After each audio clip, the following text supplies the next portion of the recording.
ভিক্ষুদের মানসিক রোগ 4 প্রকার। 1 নম্বর, অসন্তুষ্টি। উপাসক উপাসিকাগণের প্রদত্ত সোয়াইং, চিবর, বেহার, ওষুধ এই চতুর প্রত্যয়ের প্রতি অসন্তুষ্টি।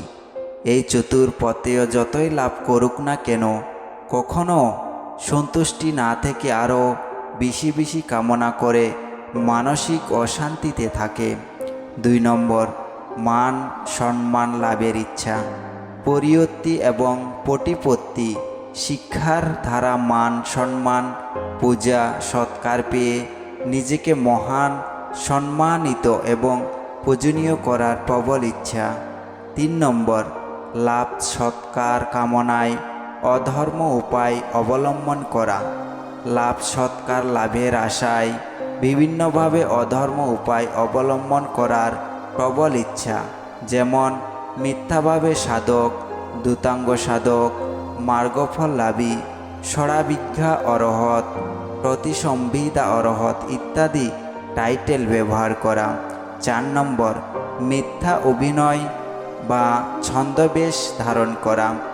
মিথ্যা ভণ্ডামি অভিনয় করে দায়ক দায়িকাদের সাথে প্রতারণা করা, যেমন শিলবান না হয়েও শিলবানের মতো অভিনয় করে দেখানো, সাধক না হয়েও সাধকের মতো অভিনয় করে দেখানো, জ্ঞানী পণ্ডিত না হয়েও জ্ঞানী পণ্ডিতদের মতো অভিনয় করে দেখানো ইত্যাদি।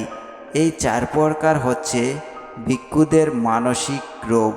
এই মানসিক রোগ যদি নিজের থেকে তাড়ানোর একটা প্রবল ইচ্ছা এবং কিভাবে এটা নিরসন করতে হয় সে সম্পর্কে যদি ভিক্ষুগণ না জানে, না বোঝে, তাহলে দিনের পর দিন অধর্মের দিকে এগিয়ে যাবে। ধর্ম যেখানে এই সুন্দর করে উৎপত্তি হবে, সেখানে বরং ধর্মটাই বিনষ্ট প্রাপ্ত হবে।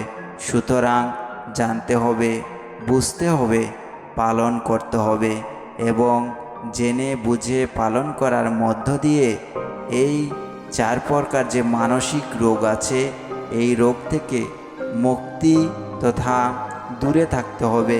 এবং এই 4 প্রকার রোগ থেকে যদি দূরে থাকা যায়, তখনই সঠিক ধর্মকে বুঝতে পারা যাবে এবং বুদ্ধের যে প্রজ্ঞাপ্ত নির্বাণ, সেই নির্বাণের দিকে এগিয়ে যাওয়া যাবে। জগতের সকল প্রাণী জ্ঞানী হোক।